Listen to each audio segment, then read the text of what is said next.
주식 일정 매매 리오TV입니다. 10월 7일 오늘의 특징주 정리해 볼게요. 먼저 제약 관련 볼게요. 국내 제약 바이오 기업들이 8일부터 10일까지 이탈리아에서 세계 제약 바이오 전시회에 참가하고 신규 파트너사 물색에 나설 것으로 전해졌습니다.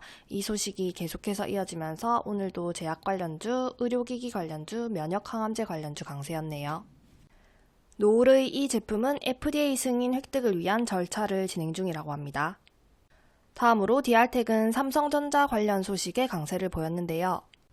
삼성전자가 8년 만에 디지털 엑스레이 신제품을 선보인다고 합니다. 프리미엄 라인업을 늘려서 글로벌 선두권 추격에 속도를 낸다고 하네요.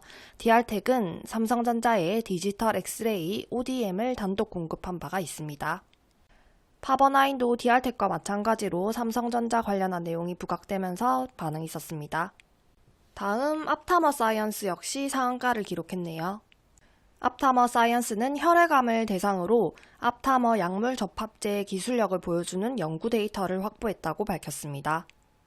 이 내용과 관련해서 연구팀은 12월 7일부터 4일간 열리는 미국 혈액학계 연례 학술 대회에서 세부 데이터를 발표할 계획이라고 하네요. 앞타머 사이언스는 혈액암의 모든 투약군에서 80% 이상 생존하는 우수함을 확인했다고 합니다. 다음으로 인스코비는 10월 4일 뉴스가 지속되면서 오늘 강세를 보였고, 그리고 DXVX는 경구용 비만 치료제 후보 물질의 전임상 시험을 위한 대량 생산을 완료했다고 밝히면서 강세였네요. 다음으로 오늘 오전부터 강세를 보였던 2차전지 관련주입니다. 테슬라가 자율주행 로보택시 공개를 앞두고 EU 중국산 전기차 관세정책 반사 수혜 등의 상승세를 기록했습니다. 유럽연합이 이르면 이달 말부터 중국산 전기차에 대해 최고 45.3%의 관세를 부과할 전망이라고 하네요. 뿐만 아니라 LG에너지솔루션이 12월부터 차세대 전기차 배터리로 주목받는 4680을 생산한다는 소식도 상승에 영향을 주었습니다. 관련주로 메가터치, 세아메카닉스, TCC 스틸, 나라 M&D, 원준, 코칩, KNS, 한빛레이저, 필에너지, 동원시스템즈 외에 반응이 있었습니다. 삼성전자 이재용 회장이 삼성전기를 방문해서 MLCC 사업을 점검하고 미래시장을 선점하기 위해서 적극적인 대응을 주문했다는 소식이 전해지면서 영향을 받았습니다. 원주는 MLCC 관련 최초로 국산화한 기업으로 삼성전기의 핵심 협력사로 꼽힌다고 합니다. 코칩 역시 MLCC 관련으로 강세였네요. 다음은 우주항공 관련주입니다. 최근에 발사 과정에서 드러난 오작동으로 인해서 발사 중단과 함께 미국 항공당국의 조사를 받고 있는 일론 머스크의 우주기업 스페이스X의 주력 로켓이 오는 7일 현지 시간으로 7일에 다시 발사될 예정이라고 합니다. 이 소식에 컨텍과 이노스페이스, HVM의 관련주들 강세였네요. 컨텍은 125억 원 규모의 공급 계약 소식으로 강세였습니다. 다음으로 자동차 부품 관련주입니다. 현대차 인도 법인이 오는 22일에 인도 주식시장에 상장될 가능성이 높다는 보도가 있었습니다. 이 소식이 전해지면서 자동차 부품의 대표적인 관련주로 알려져 있는 세아 메카닉스와 화신이 반응이 있었습니다. 다음은 방산 관련주입니다. 하나증권이 보고서를 통해서 폴란드를 기점으로 국내 방산의 수출 물량은 가파르게 증가하고 있고 신규 수주 또한 활발한 모습을 보이고 있다고 밝혔습니다. 그리고 최근 이스라엘이 자국에 대한 이란의 미사일 공격에 재보복하겠다는 방침을 밝힌 가운데 중동 불안이 지속되면서 방산 관련주 반응이 있었습니다.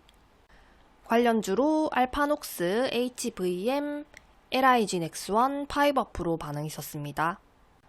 파이버프로는 양자암호 관련 소식에 반응이 있었네요. 다음으로 미국의 필라델피아 반도체 지수가 강세였다는 소식에 반도체 관련주 강세였습니다. 미래산업, 마이크로투나노, 메커스, 미래반도체, 타이거일렉 외에 반응이 있었네요. 메커스는 삼성전자가 엔비디아 칩 품귀 현상에 그래픽 처리 장치를 대량 구매했다는 소식이 전해지면서 강세였습니다. 메커스는 상장사 중에 유일하게 AMD 자일링스의 국내 총판을 담당하고 있다고 하네요. 다음은 원전 관련주입니다. 윤석열 대통령의 필리핀 국빈 방문을 계기로 중동, 유럽에 이어서 동남아시아로 우리 원자력 발전 관련 기업이 진출할 발판이 마련된 것으로 알려지면서 피코그램, 한전산업, 대한금속, EM코리아, G2파워의 반응이 있었습니다. 다음으로 10월 4일에 있었던 영상 콘텐츠 관련 호재가 지속되면서 코퍼스 코리아와 스튜디오 미르가 반응이 있었습니다. 다음 게임 관련주로는 시프트업과 NC소프트가 반응이 있었는데요. 시프트업은 주력 게임인 승리의 여신 니케와 스텔라 블레이드 흥행 소식이 전해지면서 강세였습니다. 하반기에는 중국 판호 발급 기대가 있으니까 체크해 두시고요. NC소프트는 국내 시장에서 큰 기대를 받지 못했던 TL이 글로벌 시장에서는 성과를 내고 있다는 소식에 강세였습니다. 그리고 자율주행 관련주입니다. 현대차는 지난 4일에 미국 알파벳의 자회사인 웨이모와 전략적 파트너십을 체결했다고 합니다. 웨이모는 내년 말에 웨이모 드라이버가 적용된 아이오닉 5에 대해 도로주행 테스트를 한 뒤에 실제 운행에 투입할 계획이라고 하네요. 그리고 테슬라의 자율주행 로보택시가 10월 10일에 공개될 예정인 가운데 이 기대감도 상승에 영향을 주었습니다. 자율주행 관련주로 슈어소프트테크, 모바일 어플라이언스, 퓨런티어, 스마트 레이더 시스템, 넥스트칩, SOS랩의 반응이 있었습니다.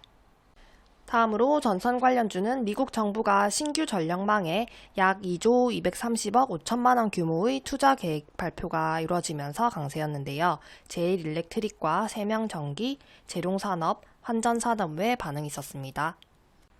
마지막으로 개별 강세였던 종목들 하나씩 볼게요. 피델릭스는 경제회복 정책 패키지 발표 기대감에 국내 상장 중국 기업 관련주로 강세를 보였고 오늘 상한가 마감했습니다.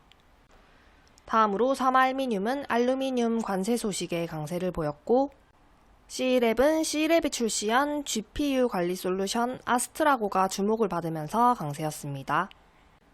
여기까지 10월 7일 특징주 정리였습니다.